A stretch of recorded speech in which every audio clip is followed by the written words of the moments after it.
अस्सलामुअलैकुम वरहमतुल्लाह। अभी गुज़िश्ता दिनों में एक फ़तवा जारी किया गया जिसके अंदर पबजी से मुतल्लिक़ हुक्म लगाया गया था कि अगर कोई शख्स आमदन बुत के सामने अपने प्लेयर को सजदा कराता है तो वो दायरा इस्लाम से खारिज हो जाता है, उसको तजदीद ईमान की ज़रूरत है। उसकी वजाहत पिछली वीडियो में हमने कर दी थी, लिंक नीचे डिस्क्रिप्शन में मौजूद है।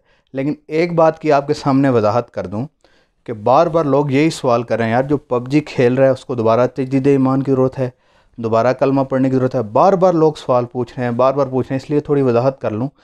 ठीक है, पबजी गेम खेलना नाजायज़ है, इस पर तो उलमा इकराम मुफ्तियान का इत्तफ़ाक़ है।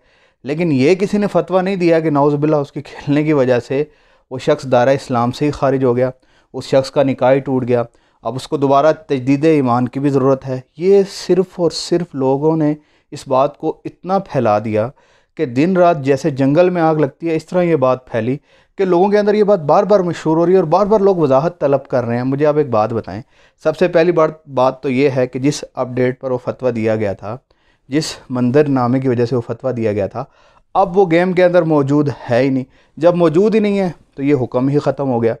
अगर दूसरी बात ये है कि अगर वो बिलफ़र्ज़ माल अगर वो मंजरनामा मौजूद था और कोई शख्स अगर उसने ये अमल किया, अगर आप उसको अलहदा करके पूछें कि भाई आप बुत के सामने सजदा करने को जायज़ समझते हो, वो कभी इस बात का इकरार नहीं करेगा, बल्कि वो तो इसे साफ़ मुनकिर हो जाएगा, मैं तो इसको जायज़ समझता ही कोई नहीं हूँ।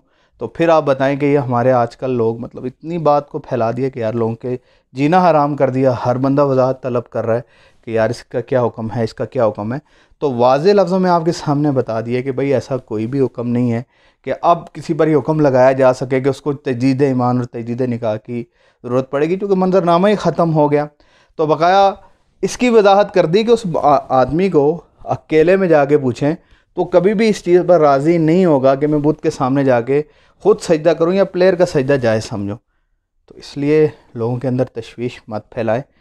मतलब एक ईमान बड़ी कीमती चीज़ होती है, लोगों के आगे ईमान बड़े कमज़ोर हैं, तो वैसे ही फतवे फैलाकर लोगों को दीने इस्लाम और इस तरह बातें फैलाकर शरीयत से मुतनफ़र ना करें। जज़ाकल्लाहु खैर।